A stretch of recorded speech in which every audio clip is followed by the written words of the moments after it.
It really is Fodlin in a nutshell. The good and the bad. Hey, what's up everybody? Zian over here from Nintendo Life, and today I am joined by a very special guest, the voice of Claude Von Riegan from Fire Emblem Three Houses, Joe Zieja. And as the game just came out, we won't really be talking about any spoilers or anything, so don't worry, you're safe with this one. Have you met the folks from the Golden Deer House yet? Thanks for being on the channel with us. If you want to just let everybody know kind of who you are and what you do. Yeah, hey, my name is Joe Zieja. I'm a voice actor and author in the LA area, and I am the voice of Claude Von Riegan in Fire Emblem Three Houses. What exactly got you into voice acting? Because I went and looked into you a little bit before we interviewed. You have a pretty extensive history of, you've done almost everything, I would say. It's been a weird life, I'll say. I started out as an officer in the Air Force, the United States Air Force. And I got out in 2012 and started working for the government as a contractor. And then in 2013, I was having this conversation with a friend of mine. And I was like, I've always wanted to try voice acting. And I was thinking about games and animation and stuff like that. And he was like, well, my company used to hire some people for their corporate stuff from this website. Why don't you go check it out? So I had been like a hobbyist musician. I'm a remixer on Overclocked Remix. Whoa, that's awesome. I've listened to a ton of Overclock stuff. Yeah, I'm expert novice on Overclocked Remix, which is funny because, not to tangent too much already, but I had put an OCR track in the background of one of my videos, and a couple of people were like, oh yeah, Caravan Bowser, it's a great track. And I was like, yeah, I wrote it with Flex Style. And they were like, what? So I had some music knowledge. I knew how to record something and make it sound decent. So I ended up booking one of the first things I auditioned for, and it snowballed so hard, so fast that I quit my job in under a year after I started voice acting. And then it was like, well, what do we do now? And the decision was made to move out to LA and hunt the bigger stuff, because I was in Virginia at the time. There's no real gaming and animation community out there. So here we are. That's amazing that you were still ride. able to make that work and stuff out even in that area. Obviously, like you said, moving out to LA, there's more potential and stuff, but that's cool to hear that you got your start where you were before. Yeah, I'd slowly built up a home studio. I did a lot of corporate work. I still do a lot of corporate work. Yeah, I was just kind of able to do everything from home. A lot of what I do is still from home. I have my own studio here. That's awesome. Me personally, I don't know kind of what goes into a lot of the casting and stuff for something like Fire Emblem or any of the other projects that you've been in. But so can you explain kind of the process of how you got into how you landed that role? So it's actually, sometimes it can be kind of complicated where it's very Hollywood. Somebody who knows you drops your name to somebody and they say, okay, I'd like to check this guy out, and then it's all blah blah, all this sort of networking thing. This one was super simple. I had been working with the studio that did the recording for Fire Emblem. I had done 2 projects with them already, and they sent me the auditions, and I came in for the audition. I had no idea what I was doing. It was just, So I read for everybody. I read for Claude, I read for Dimitri, I read for Dadeway. I don't remember how to pronounce his name, but I read for a bunch of guys. I mean, they called me pretty much right away. It was maybe a week or 2 later. They were like, hey, you booked Claude. And I was like, that's cool. I don't know what that is, but it sounds really great, and then later we found out that it was the new Fire Emblem game. That's awesome. Did you have any hints or anything as to did you know it was Nintendo, or was it just these are the characters, it's a fantasy world? Yeah, I don't remember the audition sides in that detail. Usually, just like any game, they give you an idea this is his role in society, this is his background, this is his character, this is what we're going for. Sometimes they'll be we like a, I don't know, a Jake Gyllenhaal kind of voice or whatever, or something like that. I don't remember what the details were on these sides, but no, I had no idea that what company it was for or anything like that. And for video games, you almost never do. Video game auditions are so heavily obfuscated that it's really difficult to tell. Are you a Fire Emblem fan prior to any of this stuff? I had actually maybe a year before I got the auditions, I played Fire Emblem Awakening. And that was my first Fire Emblem experience. I really enjoyed it. Yeah, and I think that's what it was. I think I was like, okay, I want to try this series because it's super popular. I'm a gamer, I've always have been. Where do I come in? And everyone was like, Fire Emblem Awakening. So.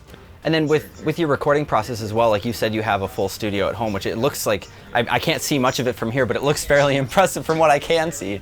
Do you get to record things at home, or for Fire Emblem, were you recording that in a studio setting, or? Almost all games and animation are done in studio. I've done a couple of video games from my booth. They were smaller. I think I did some sessions for Star Control. And I've done some smaller indie games from my booth as well, like Heroes of New Earth and stuff like that. most of the work I do for my home studio is for my corporate clients. A smaller extent, a lot of commercial and promo work as well. Video games and animation, they usually want you there, especially because they have typically a team that's there showing you assets and stuff like that. Or you're in animation, you're in an ensemble cast where everyone's recording at the same time. Okay, interesting. And from what I've heard, video games aren't like that. With like the animation side, how they're in an ensemble cast, most of the time you're recording solo on your own, not around the other characters. Yep, the only time I've ever done a video game with other people is if there's motion capture or performance capture involved. You know, like the light bulb suit. They're not light bulbs, but you know, the big unflattering lycra suit where you're all running around. It's basically like the craziest game of pretend you've ever played in your life. But yeah, I did that for Just Cause and a couple of other games that haven't come out yet. That's super fun because now it's like you're stage acting with nothing in the room. So it's like this weird exercise in imagination. But other than that, like for straight up VO for a video game, no, you'll never record. I've never recorded together. I'm sure maybe it's happened, but animation's different. So then I guess to get on like the topic of like Fire Emblem itself, was there anything that you drew inspiration from once you knew that you got the character and stuff? Was there anything that you drew from or looked into? Like, did you go research more Fire Emblem games at that point? Like, what helped you fit that role for Claude? So I don't tend to do a lot of research, just for me personally, unless I don't understand some piece of context. If they were trying to reinvent something, they would show it to me. But typically, like, they're looking to do something different. Like, I already understood the style of a JRPG. I understand the style of anime and stuff like that. So I was set there, but I didn't really go back. I knew he was a new character, so there's no point in me looking at it. As opposed to like when I'm doing something like Fox, I was familiar with Fox, but I went back and listened and was like, okay, this is who Fox has been in the past. And then when we get in the booth, it's like, this is where you can start from, and then we built on him from there. But if it's not an established character, I tend to not do research. Is it so that way like it feels more original? Like you're not trying to copy something almost? Okay, that's cool. And Claude is he's a very unique character for the series as well. Like he's got his own like... He's a wise ass, and I love it. He's just like... It's cool because like pretty much all actors' best performances draw on something that's their personality. And I'm a Jersey boy. You know, like I grew up eating, sleeping, and breathing sarcasm and snark. So like getting to like bring that out is really cool in a character like Claude. Did you get to ad-lib any like lines or anything like that as well, or were they fairly strict on, stick to this or that? I find that in most video games they're not as welcome for improv, and I don't know if it's like a systems thing where like, no, we've already got this like scripted in the game. I don't want to go back and change the subtitles to fit the dialogue. In general, no, I read everything word per for video games. On occasion, particularly if it's comedy, a lot of times they'll let you put a spin on it. And if there's something that's just like, for whatever reason, the text doesn't work as is, what I'll usually do is I'll give them a take as it is written, and then my second take, I'll give it something different where I'll replace a word or rearrange something. I'd be like, I felt like that was more Claude. Do you agree? And they'll either be like, no, or yeah, we'll put that in there. Are there things that you don't know if it's like going to make the game or not? How you were saying you will record 2 lines. Do they decide in that moment, or do you often get to record, or not even often, but sometimes get to record just different options? It depends on the studio, and it depends on how they like to do stuff. A lot of studios will do an ABC take on every line, and then they'll break, deliberate, they'll make a select. They'll call it a select in the studio, and be like, okay. And then, a lot of times if they're manipulating the script in front of you, you can see like if they're choosing things or whatever, but it really depends on the studio. So in Fire Emblem, there's a lot of characters, and there's the school setting. I mean, the main character you play, you're the teacher, and you pick your house, and everyone then ends up becoming sort of like this big family. Has any of that translated for you like into the real world at all? Like, are you friends with any of the other house leaders, or even just any of the characters from your house within the game? Yeah, so I didn't really find out who was in the game at all until we had a cast party like 3 months ago. I think we had a party in April. Then we finally all got together, and so the VO community is pretty small. We're fairly tight knit, particularly within like the games and anime. We all see each other, but we so very rarely interact. Chris and I met after we did the Hunter x Hunter movie together. After I did Achilles for Fate Apocrypha, I was like, man, we never talk to each other.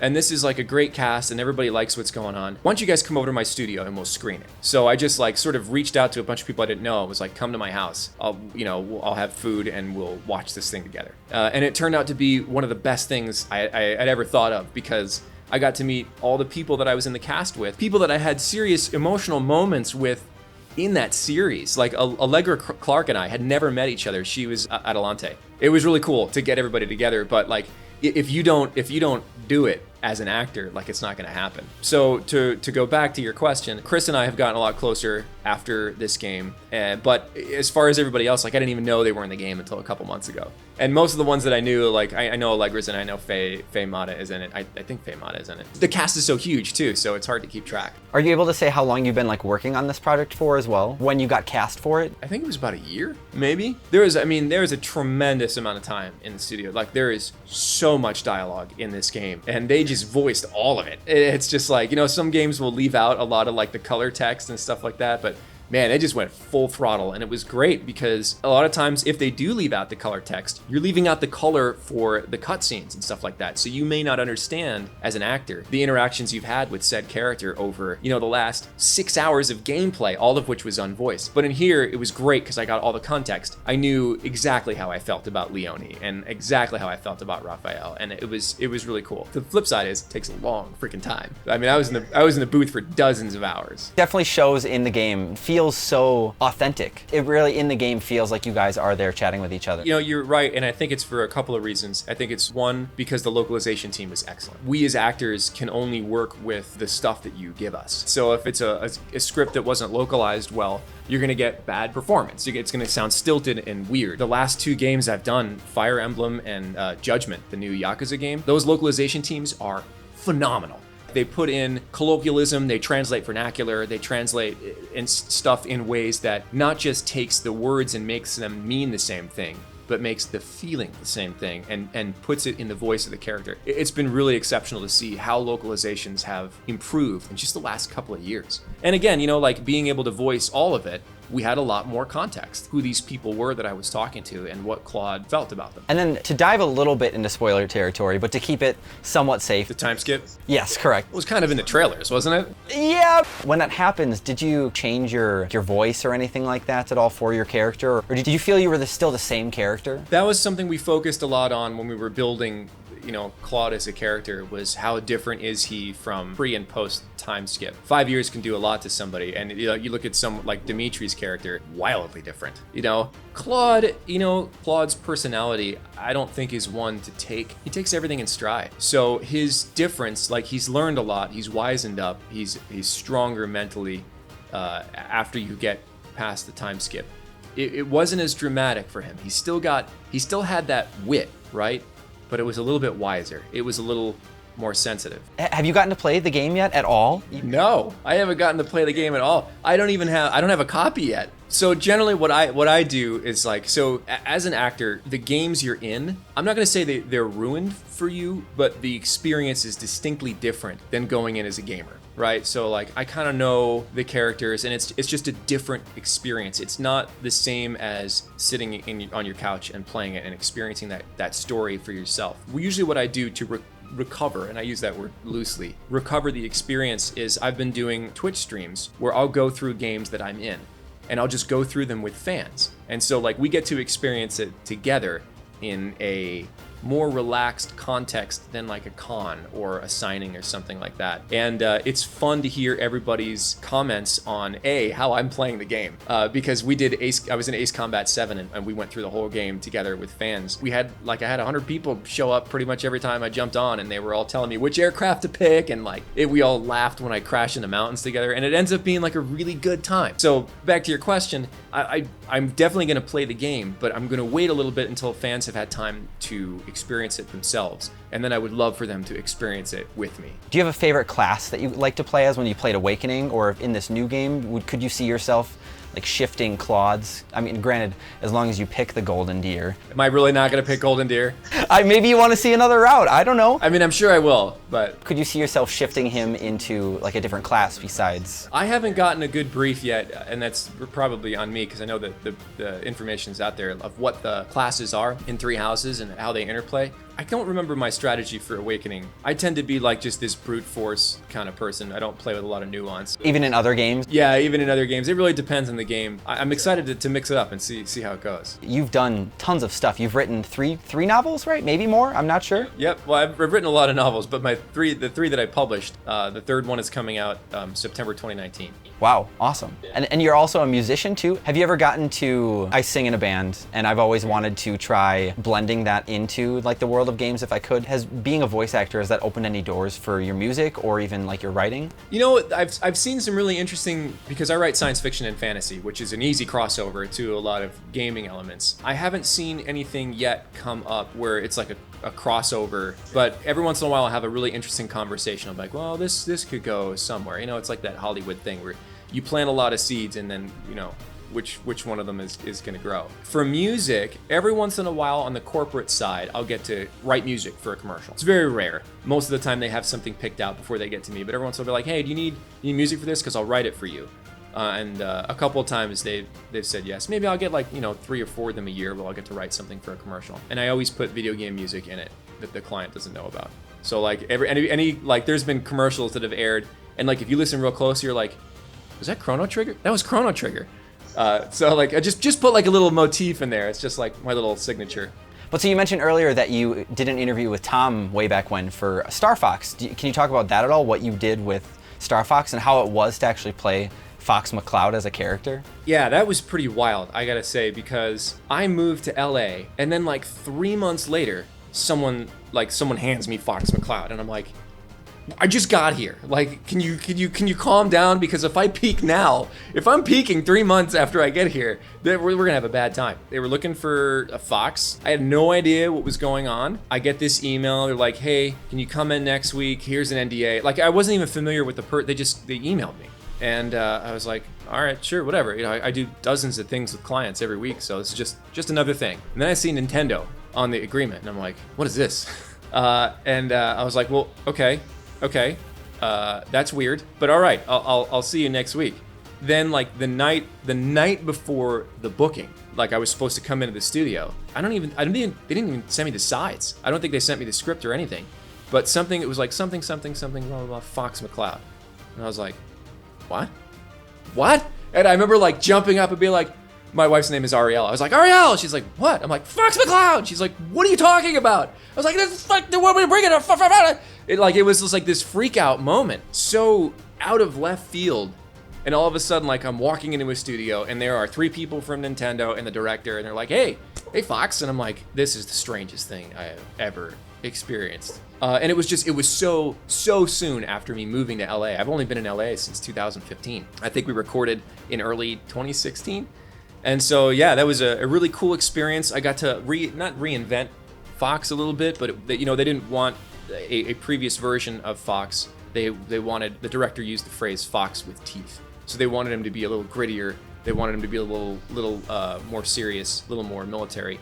And yeah, we had a great time during the session. It was for the short Star Fox Zero: The Battle Begins, which was released in conjunction with Star Fox Zero. And the short turned out really good. Fan reaction was insane. Everybody loved it. It was an awesome project. It was short, but like what a whirlwind couple of weeks just having that experience. It was really cool. Do you have any other like crazy experiences, I guess, like with voice acting, something that you have been like really into or even just excited about? So I have this weird thing with the studio that recorded me for Yakuza and Trails of Cold Steel, and I did a little voice in Persona 5 as well. I was one of the mini bosses. 3 times they have contacted me to play a role in a game that I was playing when I got the email. Like when I got the first thing they ever hired me for was Trails of Cold Steel. They write me this email, they're like, hey, we'd like you to come in to voice Trails of Cold Steel. And I'm looking at the email and I'm looking at my television screen where I'm playing Trails of Cold Steel. And I'm like, that doesn't make any sense. The game is out, I'm playing it. They were porting it to PC and needed to fill in like a bunch of rando voices. So it was like, that's how that happened. So that happened once. They booked me for Yakuza in the middle of me playing my first Yakuza game. Like it was another instance where like, I'm literally sitting in front of a TV screen playing Yakuza 0. And they send me the email like, hey, you're in judgment. You're Hoshino. And I was like, all right. So yeah, those have been some really weird experiences. And nothing so like, jump off the couch and like run around in a circle as Fox. But it is really strange. I guess I gotta play more games. Exactly. Like just, yeah, fill your free time with games. I'm gonna keep replaying Persona 5 until they hire me for Persona 6. Like I'm just gonna keep playing it over and over again until I get the call like, hey, you're a lead in Persona 6. Do you have anything that you would like die to be in? Like, you know, Zelda games now finally have voice acting. Is there anybody that you'd ever like dream to work with or anything like that? So I would love to be in a Naughty Dog IP, like an original Naughty Dog IP, something, because I love the way that company tells stories. What they've done with Uncharted and The Last of Us has been outstanding. Like some of the best storytelling in gaming. I would love to work with them. I'd love to be one of the main boys in a Persona game. I think those games are super fun. And it's a lot like Fire Emblem, where you get so much time to sit with and develop that character and really get to know him. And that's a unique experience that you don't find in many other games, even if you are playing a lead role, because there's just the content isn't there. There's not dozens and dozens of hours of VO content. So yeah, Persona would be cool. I'd love to work with Naughty Dog. Awesome, Joe. Well, thank you so much for being on again, I guess I should say. Where can people find you online? I'm pretty much the only Joe Zieja in the universe, other than my dad, but my dad is not a voice actor. JoeZieja, pretty much everywhere. On YouTube, on Twitter and Instagram, and all that stuff. It's just Joe Zieja. Awesome. Thanks so much for being here. Thanks so much for having me, Zion. I definitely got the worst of it. That would be because you ran off. Too true. I was the first to make a strategic retreat. Everything would have worked out if these two hadn't followed me and ruined everything. Because of them, every single one of those bandits chased after us.